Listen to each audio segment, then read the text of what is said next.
Hay figuras que trascienden la historia, no por sus conquistas, sino por sus códigos. Salomón fue rey, sí, constructor de templos, sí, pero también fue invocador, custodio, descifrador de secretos.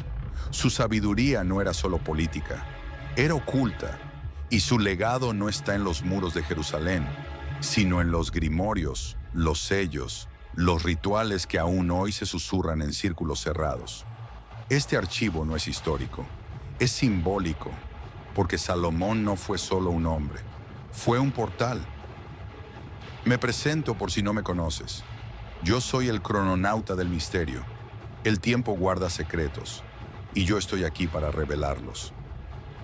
Antes de ser rey, Salomón fue elegido, no por linaje, sino por vibración, porque su sabiduría no era heredada, era descargada.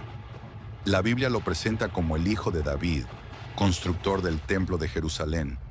Pero ese templo no fue solo un edificio, fue una máquina espiritual, un diseño que replicaba el Edén, que alineaba lo humano con lo divino, que activaba portales entre planos. Cada piedra, cada medida, cada objeto tenía un propósito oculto. El templo no era para Dios, era para recordar a Dios.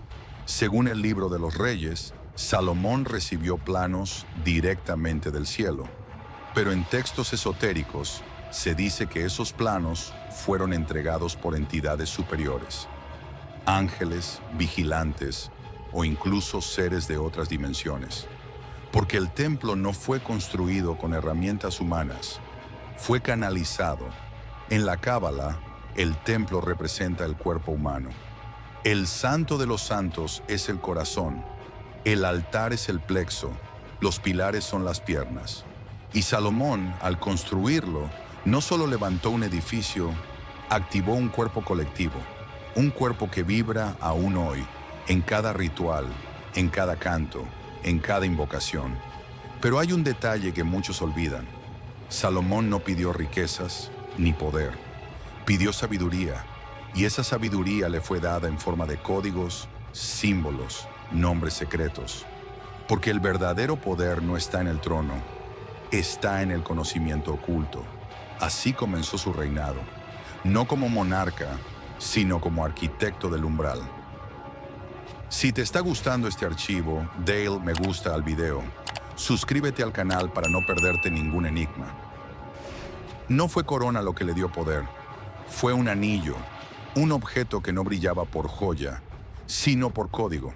El anillo de Salomón, según los textos ocultos, no era símbolo de realeza, era instrumento de dominio espiritual. Con él, Salomón no solo gobernaba hombres, gobernaba entidades, demonios, genios, espíritus del aire, del fuego, del abismo. El anillo no los destruía, los convocaba, los ordenaba, los ponía a trabajar. En el grimorio conocido como Testamento de Salomón, el rey describe cómo recibió el anillo de manos del arcángel Miguel, un sello grabado con el nombre secreto de Dios, capaz de someter a los demonios más antiguos. Con ese anillo, Salomón invocó a 72 espíritus, los interrogó, les asignó tareas y los obligó a colaborar en la construcción del templo. Cada uno tenía una función: mover piedras, tallar metales, abrir portales, revelar secretos. No eran esclavos, eran fuerzas codificadas. El anillo no era solo físico, era vibracional. Su poder residía en el símbolo grabado, el sello hexagramático, que más tarde sería conocido como la estrella de David. Pero en su forma original era un mandala de control dimensional, un diseño que resonaba con los nombres divinos, con los ángulos del universo, con las frecuencias del alma. Algunos ocultistas afirman que el anillo contenía letras del alfabeto celestial. Otros dicen que era una piedra viva, un cristal que respondía al pensamiento. Y hay quienes sostienen que el anillo no fue entregado, fue forjado por Salomón, usando metales traídos por entidades del abismo. Lo cierto es que con ese anillo, el rey no solo construyó el templo, construyó un sistema de control espiritual, Una red de pactos, nombres, sellos y comandos que aún hoy se estudian en círculos cerrados, porque el anillo no desapareció, fue ocultado y su poder fragmentado en grimorios, rituales y símbolos que solo unos pocos saben activar. Si el anillo fue el comando, los 7 sellos fueron el sistema. No eran adornos ni talismanes, eran puertas. Cada uno abría un plano, convocaba una fuerza, sellaba un pacto. Porque Salomón no solo invocaba, administraba. Los textos ocultos describen los 7 sellos como símbolos grabados en piedra, metal o pergamino, cada uno con una forma geométrica distinta: hexagramas, pentáculos, círculos concéntricos, letras arcanas. Pero más allá del diseño, lo que importaba era la frecuencia. Cada sello vibraba con un nombre divino, un ángel, un demonio, una función. En el Clavícula Salomonis, también conocido como la llave de Salomón, se describe cómo cada sello debía ser activado con rituales específicos: días precisos, horas planetarias, inciensos exactos, palabras que no se pronuncian, se resuenan.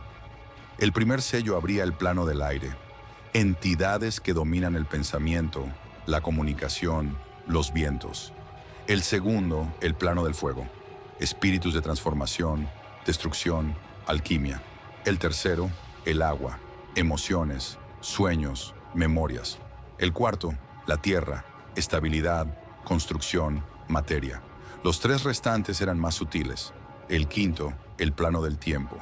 El sexto, el plano de la sombra. El séptimo, el plano del origen. Este último no se activaba con palabras, se activaba con silencio. Porque el séptimo sello no convoca, revela. Es el espejo donde Salomón vio su destino, su límite, su fractura, y donde entendió que el poder no está en controlar, sino en recordar. Algunos grimorios afirman que los 7 sellos fueron entregados por entidades que no pertenecen a este mundo. Otros dicen que Salomón los descubrió en sueños, en visiones, en estados de trance. Y hay quienes sostienen que los sellos no fueron creados, fueron descifrados, porque ya estaban allí, en el tejido del universo, esperando ser activados. Hoy, los 7 sellos aparecen en rituales, en amuletos, en libros que no se venden, se heredan. Pero pocos saben que no funcionan por fe, funcionan por alineación, porque cada sello exige una frecuencia, y quien no vibra con ella no abre nada.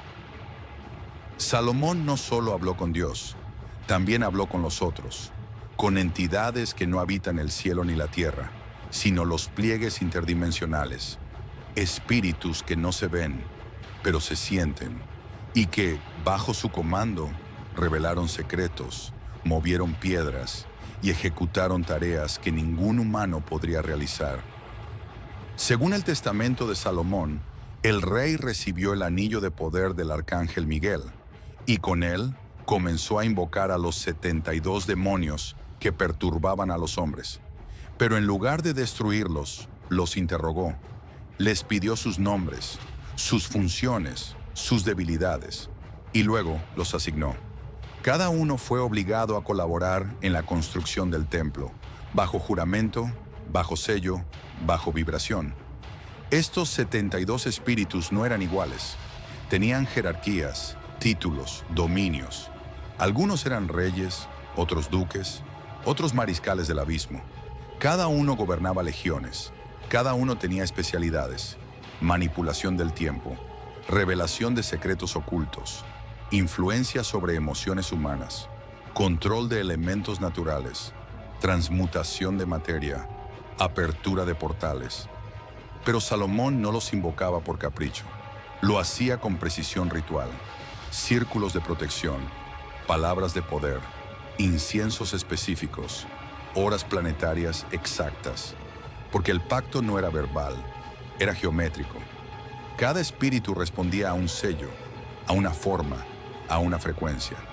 En el grimorio Le Meguetón, también conocido como la llave menor de Salomón, se recopilan los nombres, sellos y funciones de estos 72 espíritus. Pero lo que pocos saben es que el número 72 no es arbitrario. Corresponde a los 72 nombres de Dios en la tradición cabalística, como si cada demonio fuera un reflejo invertido de una virtud divina, como si Salomón, al invocarlos, no estuviera pactando con el mal, sino reintegrando la sombra. Hoy los 72 sellos aparecen en libros, tatuajes, rituales, pero su activación no depende del dibujo, depende de la intención, del estado vibracional, del conocimiento del nombre verdadero, porque quien invoca sin estar listo no recibe ayuda, recibe fractura. Antes de continuar, recuerda, Dale. Me gusta el video y suscríbete al canal para no perderte ningún enigma. Todo poder verdadero exige equilibrio, y Salomón, el rey sabio, no solo pactó con el cielo, también pactó con el abismo, no por ambición, sino por estructura, porque el templo no podía levantarse solo con luz. Necesitaba sombra, necesitaba fuerzas que habitan en lo profundo, que conocen los secretos de la materia, del tiempo, del deseo. Según el testamento de Salomón, el rey recibió el anillo de poder por mandato divino, pero al usarlo para invocar demonios, entró en un terreno peligroso, el de la administración de la dualidad. No se trataba de dominar el mal, sino de integrarlo sin corromperse. Cada espíritu convocado era interrogado, comprendido y luego asignado a una tarea. Pero Salomón no los destruía, los reconocía, porque sabía que el abismo no es enemigo, es materia prima. Este pacto no fue verbal, fue ritual. Cada invocación exigía preparación, purificación, alineación, porque el contacto con el abismo no se improvisa, se estructura. Y Salomón, como arquitecto del umbral, diseñó un sistema donde cada entidad tenía su lugar, su función, su sello. Pero el equilibrio es frágil, y en textos apócrifos se dice que Salomón comenzó a desviarse, que su contacto con las fuerzas oscuras lo llevó a construir altares para entidades ajenas al pacto original, que su sabiduría se volvió ambición y su dominio dependencia. Algunos afirman que perdió el anillo, otros que lo ocultó, y hay quienes sostienen que fue retirado por el cielo como advertencia. Este quiebre no borra su legado, lo completa, porque Salomón no fue perfecto, fue espejo, un reflejo de lo que ocurre cuando el conocimiento se expande más allá de la ética, cuando el poder se convierte en prueba. Hoy el pacto de Salomón se estudia en círculos esotéricos como modelo de administración espiritual, no para repetirlo, sino para entenderlo, porque quien pacta con el cielo y el abismo no se convierte en Dios, se convierte en puente. El templo no fue solo piedra, fue frecuencia, geometría, intención codificada. Salomón no lo construyó para albergar multitudes, lo construyó para activar planos, porque el templo era más que arquitectura, era una máquina espiritual. Cada medida, cada material, cada orientación tenía un propósito oculto. El Santo de los Santos no era solo el lugar más sagrado, era el núcleo vibracional. Allí se guardaba el arca del pacto, que no era un cofre, era un condensador de energía divina. Y los querubines que lo custodiaban no eran estatuas, eran antenas simbólicas. En la tradición cabalística, el templo representa el cuerpo humano. Sus tres niveles, patio, santuario y santo de los santos, corresponden al cuerpo, la mente y el espíritu, y su diseño replica el árbol de la vida. Las columnas Yachin y Boaz como los pilares de la dualidad, el velo como la frontera entre lo visible y lo invisible, el altar como el punto de transmutación. Pero hay más. El templo también funcionaba como mapa del alma colectiva. Cada objeto, cada ritual, cada canto activaba memorias ancestrales, porque el templo no era solo un lugar de culto, era un archivo viviente. Algunos textos afirman que Salomón usó los 72 espíritus para tallar piedras que vibraban con nombres secretos, que el templo estaba alineado con constelaciones específicas y que su construcción coincidía con momentos astrológicos de alta potencia, que los metales usados fueron purificados con rituales y que el fuego del altar no era común, era fuego convocado. Incluso el sonido tenía función. Los cantos levíticos no eran música, eran códigos acústicos, diseñados para resonar con el alma, para abrir portales internos, para activar el recuerdo del Edén. Porque el templo no era solo para Dios, era para recordar a Dios dentro del hombre. Hoy, el templo está destruido, pero su diseño vive en planos, en rituales, en templos esotéricos que intentan replicar su vibración, y su esencia permanece como modelo de lo que ocurre cuando la arquitectura se convierte en tecnología espiritual. Todo poder tiene un precio, y Salomón, el rey que hablaba con ángeles y demonios, no fue inmune a la fractura, porque quien administra luz y sombra debe mantener el equilibrio, y cuando ese equilibrio se rompe, el poder se retira.